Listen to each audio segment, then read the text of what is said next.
चलिए दोस्तों, आज जो कथा आप सुनने जा रहे हैं वो सिर्फ एक कहानी नहीं है, वो एक ऐसी सच्चाई है जो ये साबित करती है कि अगर आपका विश्वास सच्चा हो तो सबसे बड़ा संकट भी खत्म हो सकता है।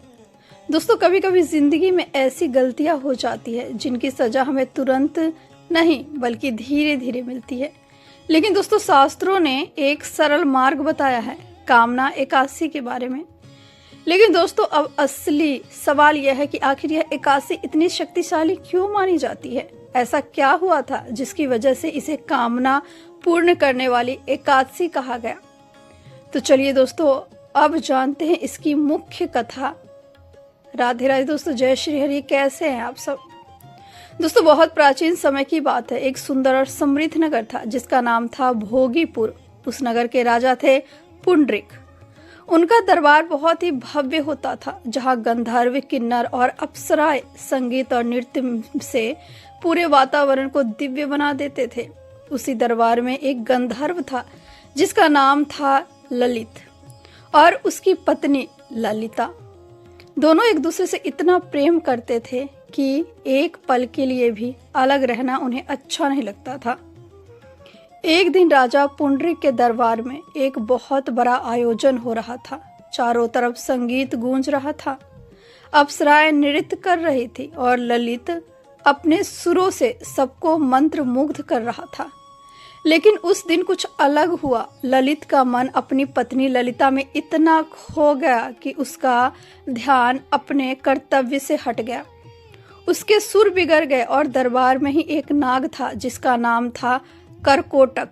वह बहुत चालाक था। उसने तुरंत राजा से कहा, महाराज, यह गंधर्व अपने कर्तव्य का अपमान कर रहा है।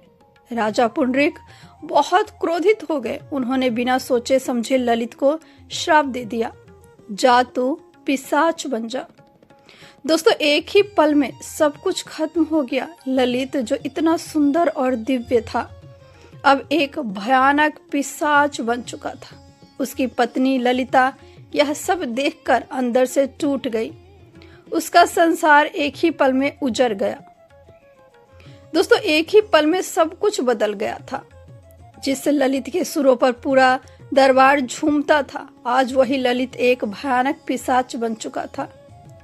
उसका शरीर विकराल हो गया, चेहरा डरावना, आवाज भारी और कर्कश, और सबसे बड़ी बात, अब वह अपने ही लोगों के बीच रहने लायक नहीं रहा। ललिता, जो कभी तक अपने पति के साथ खुशियों में जी रही थी, अब उसी के सामने अपने पति का यह भयानक रूप देख रही थी। उसकी आंखों में डर नहीं था दोस्तों, दर्द था। ऐसा दर्द जिसे शब्दों में बताया नहीं जा सकता। ललित अब अपने आप पर नियंत्रण खो चुका था। वह जंगलों की ओर भाग गया, अकेला, टूटा हुआ और अपने ही श्राप से जूझता हुआ। लेकिन दोस्तों, सच्चा प्रेम कभी साथ नहीं छोड़ता। ललिता ने भी हार नहीं मानी।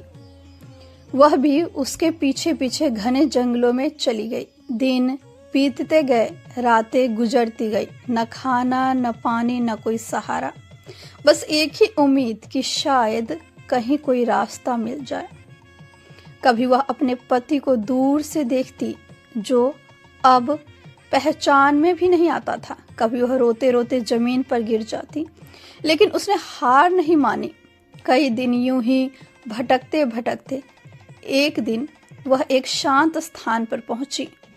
वह जगह बाकी जंगलों से बिल्कुल अलग थी। वहां एक अजीब सी शांति थी, जैसे वहां कोई दिव्य शक्ति विराजमान हो। वह धीरे धीरे आगे बढ़ी और उसने देखा एक आश्रम, जहाँ एक तेजस्वी ऋषि तपस्या में लीन थे। उनके चेहरे पर इतना तेज था कि ललिता कुछ पल के लिए अपने दुख को भी भूल गई। वह उनके चरणों में गिर पड़ी। रोते रोते उसने अपनी पूरी कहानी सुना दी। हर दर्द, हर तकलीफ, हर वो पल जो उसने सहा था। ऋषि ने अपनी आंखें खोली। उनकी दृष्टि में करुणा थी। उन्होंने कहा, बेटी, तुम्हारा दुख व्यर्थ नहीं जाएगा। ललिता ने कांपती हुई आवाज में पूछा, गुरुदेव, क्या मेरे पति को इस श्राप से मुक्ति मिल सकती है? ऋषि मुस्कुराए और बोले, हाँ, लेकिन इसके लिए तुम्हें एक व्रत करना होगा।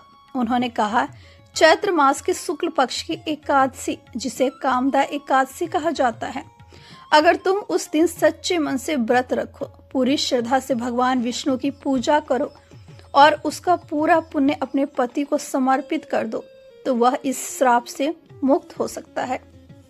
दोस्तों, यह सुनते ही ललिता की आंखों में कई दिनों बाद उम्मीद की एक किरण जागी। अब उसके पास एक रास्ता था, एक मौका था अपने पति को वापस पाने का। उसने उसी क्षण संकल्प लिया कि चाहे कुछ भी हो जाए, वह इस व्रत को पूरी श्रद्धा और विश्वास के साथ करेगी। दिन बीतते गए और आखिरकार वह पवित्र दिन आ ही गया। सुबह का समय था, चारों तरफ शांति थी। ललिता ने नदी में स्नान किया, अपने मन को शांत किया और भगवान विष्णु का ध्यान किया।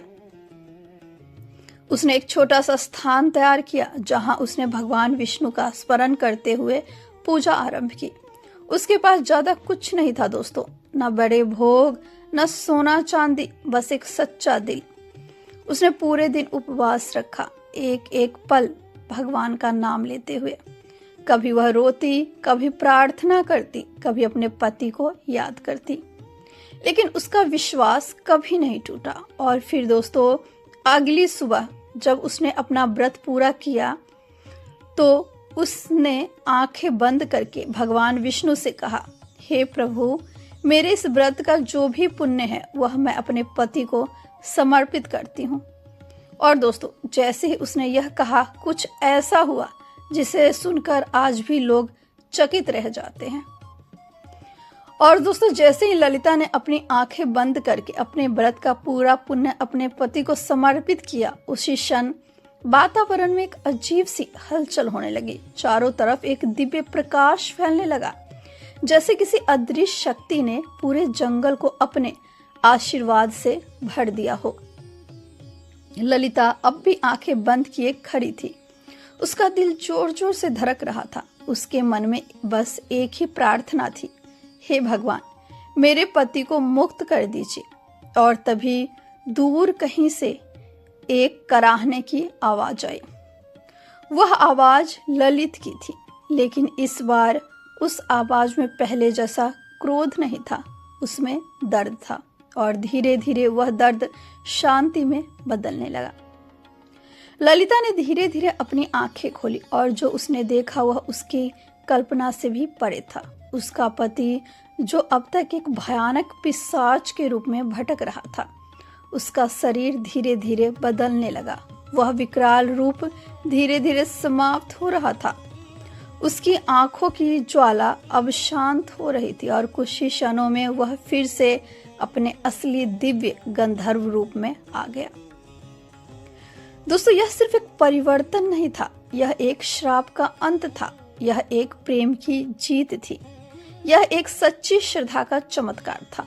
ललित अब अपने असली रूप में ललिता के सामने खड़ा था। दोनों एक दूसरे को देखते रह गए। आंखों में आंसू थे, लेकिन इस बार ये आंसू दुख के नहीं, खुशी के थे। वह पल इतना पवित्र था कि जैसे समय भी कुछ क्षणों के लिए रुक गया हो। ललित ने धीरे से कहा, ललिता, तुम्हारी भक्ति ने मुझे बचा लिया।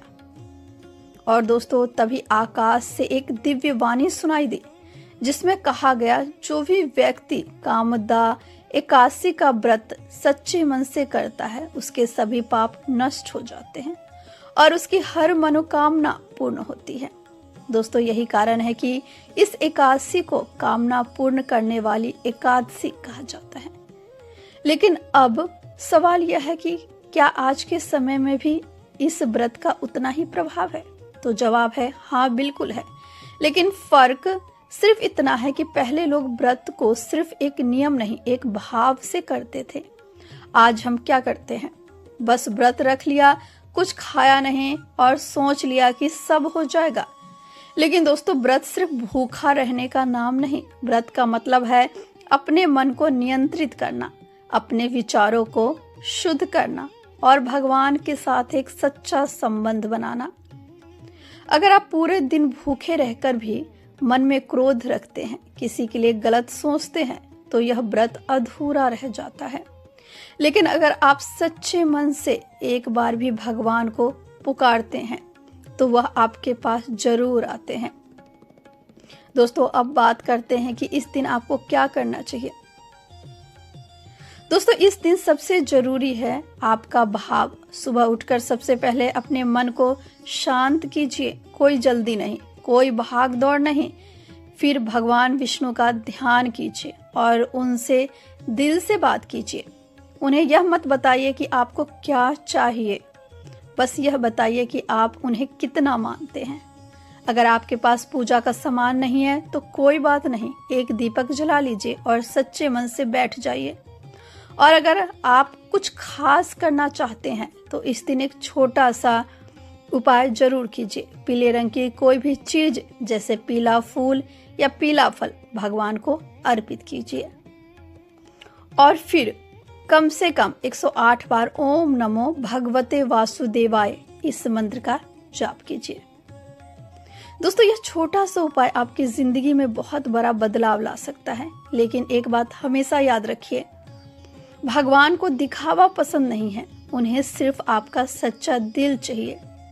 अगर आपका मन साफ है तो बिना कुछ किए भी आपको उनका आशीर्वाद मिल सकता है। तो दोस्तों, कामदा एकादशी सिर्फ एक व्रत नहीं है, यह एक मौका है अपने जीवन को बदलने का।